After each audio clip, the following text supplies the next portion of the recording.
Hello and welcome. I'm Ramesh Ramachandran. You're watching Gravitas on WION, the only Indian channel with a global perspective that brings you top stories from South Asia and around the world. Here are the global headlines at this hour.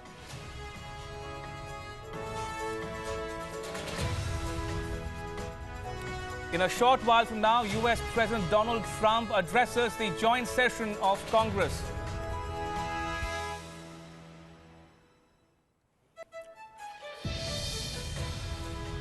United Nations says 8,000 are fleeing as Iraqi forces fight the Islamic State in Mosul.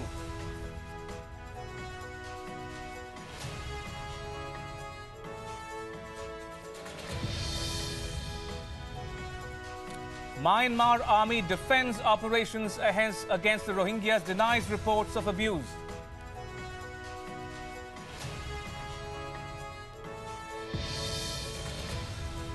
Donald Trump and Xi Jinping could meet soon, as early as May this year.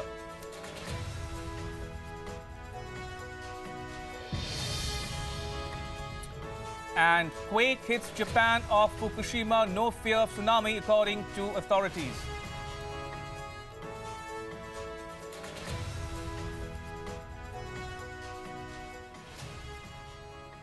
Those were the global headlines trending at this hour on Gravitas tonight. On the big discussions, the day after a German hostage was beheaded by Abu Sayyaf, WION speaks exclusively with another German, Andreas Lorenz, who was lucky to be freed by the same group. Donald Trump increases the US defense budget by 10%. Republicans say not enough. We discuss what this means to the rest of the world. The death of North Korea's leader Kim Jong-un's half-brother Kim Jong-nam in Malaysia gets curiouser and curiouser with more allegations coming in. And could Srinivas Kochibotla have been saved? Did he die for want of timely medical help? But first, it's been barely a day since Jürgen Kantner, a German hostage held by the Philippine Islamist militant group Abu Sayyaf, was brutally beheaded. The 70-year-old had been held for 3 months and killed when both Manila and Berlin failed to pay a ransom of $700,000. Abu Sayyaf was first close to the Al-Qaeda and even sheltered Ramzi Youssef, the mastermind of the 1993 World Trade Center attacks in the United States. In recent years, though, he has become a collaborator of the Islamic State. Now, speaking to us tonight exclusively on WION is Andreas Lorenz from Lindenau in northern Germany. He's a veteran German journalist who in 2000 was also captured by Abu Sayyaf and spent 28 days in captivity with them on Jolo, the Philippine island infested with Abu Sayyaf terrorists. Andreas, welcome to Gravitas and thank you for speaking to WION. Now, you were abducted by what you then called a splinter group of Abu Sayyaf in the year 2000. Now, take me through what happened.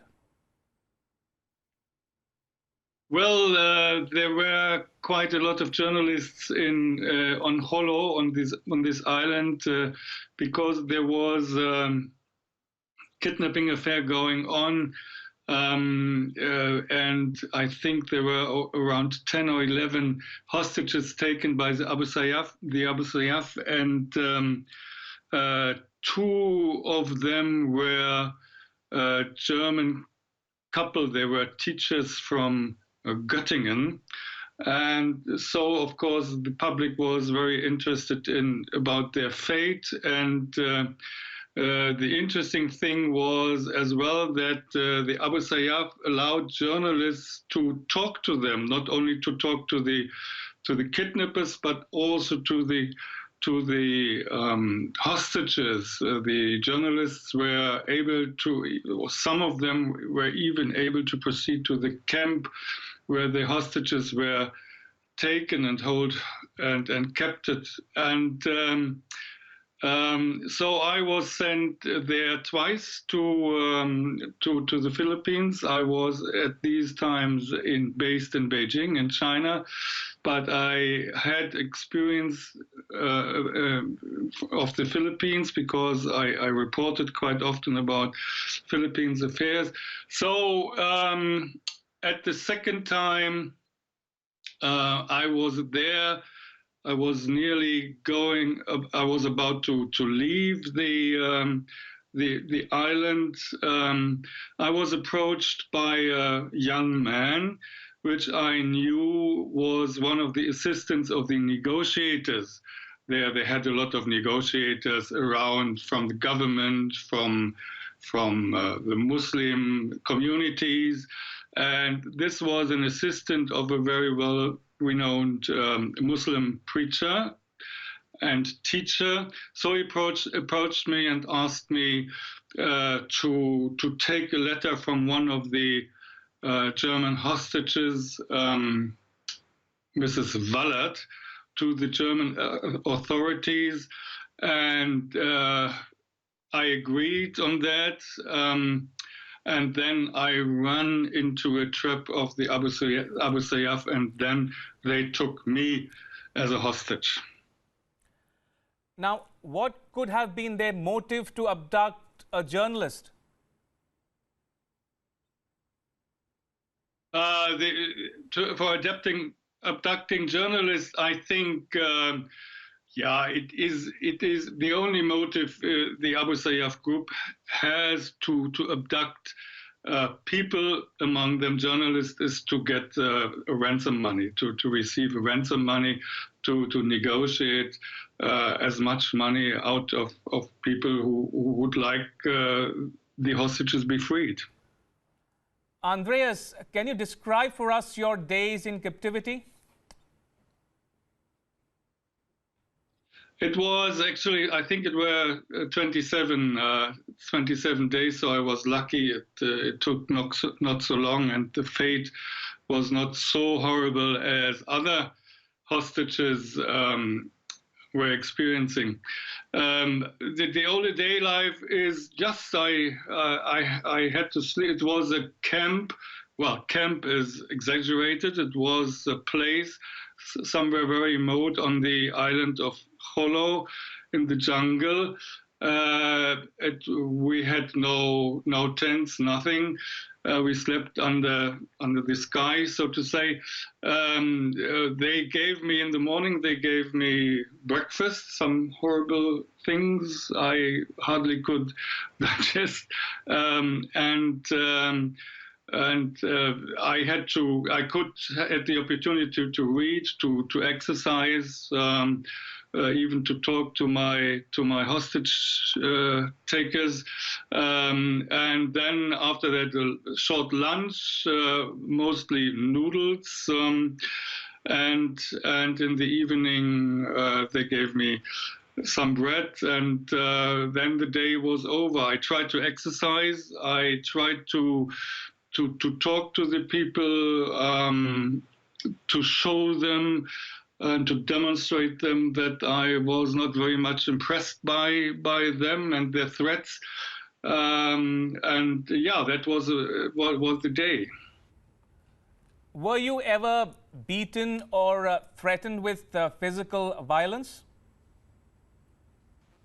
No, I was lucky, I must say. I don't know why, but they never threatened me, or they never hit me, or brought me in an unpleasant situation. The only thing what they did, they were even rather polite, some of them at least. But the only threat was that they wanted to cut off my arm when their ransom demand was not kept. Andreas, in the year 2000, the Abu Sayyaf was affiliated to the Al-Qaeda, but in later years, it became closer to the Islamic State. Now, what may have caused this change in affiliation?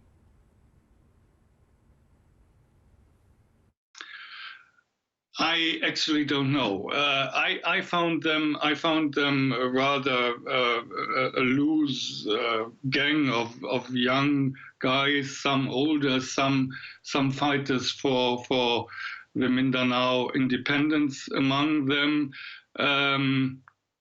I thought they were not very political, I must say. They argued always politically. They were talking about a caliphate or sultanate.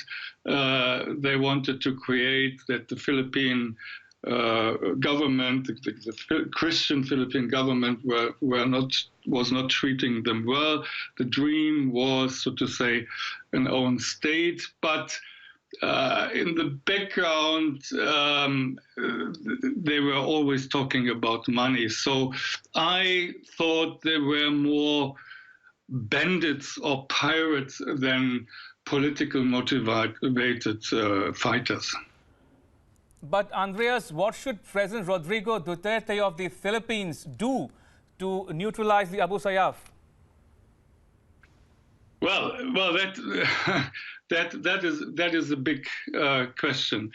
I don't think that fighting a war or to shell them or to bomb them is the right way to do it, because if you look back for the last 10, 15 years, nothing helped. Even the American troops were there.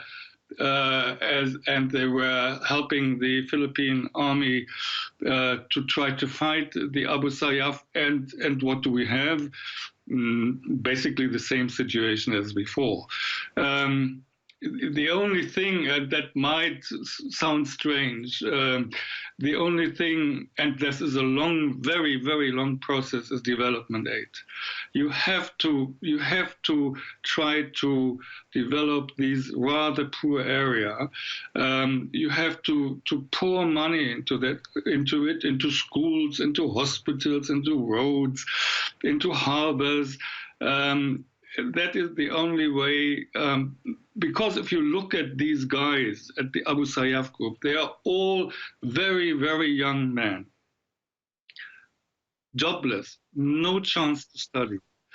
Probably they have been to school only for a couple of years. They have no chance to get well off in their life.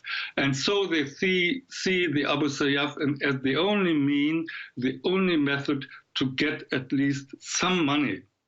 And if you cut off this way, if you can at least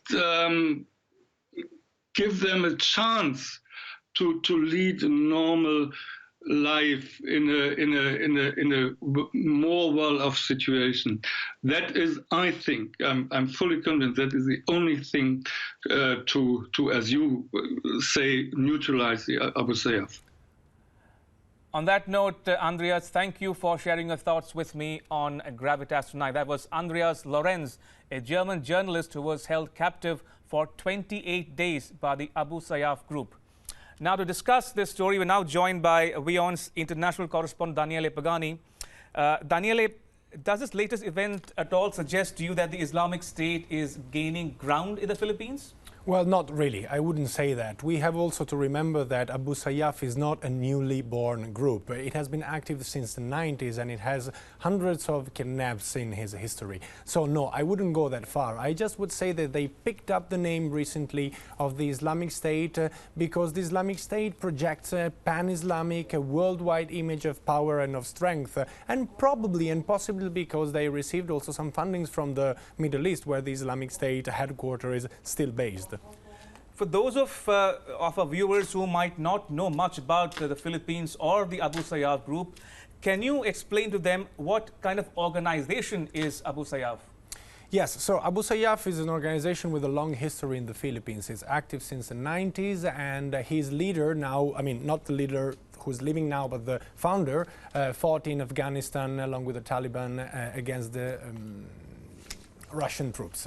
So it has been active for 26 years old, more or less, for 26 years, and we have to think about Abu Sayyaf not as a single and compact and consistent group. It's more similar to some Italian criminal organization like mafia organizations, so it has a sort of a clanic structure, it's divided in smaller groups, but they are well disciplined, especially when it comes to kidnaps and asking for ransoms and providing weapons to the groups. So it's not always easy also to negotiate with these groups, because it could be that one group, which is the group that kidnapped a hostage, is not happy with someone else's request, and this is put the situation at high risk.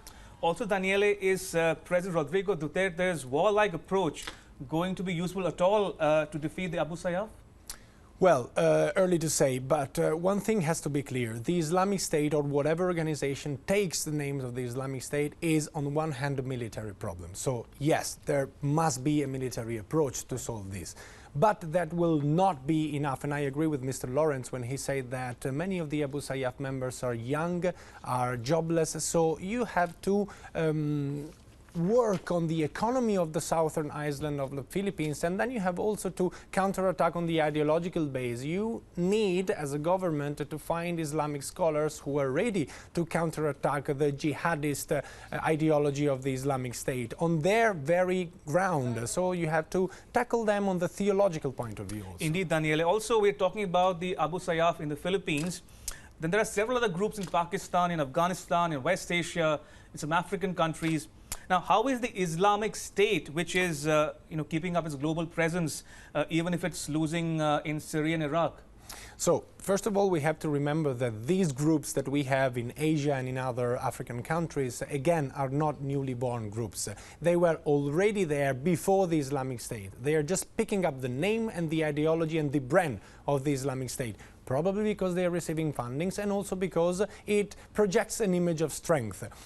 The fact that the Islamic State is losing ground in the Middle East does not really mean anything, because the Islamic State, before being a state, is an ideology, is a theological package, and it relies on 20 years of jihadist propaganda and jihadist material. So whoever, whatever kind of Islamist organization, Sunni extremist organization all over the world, whatever happens in the Middle East, is capable to pick up the name of the Islamic State and fight for that very cause. At the end of the day, the ideology is more or less the same.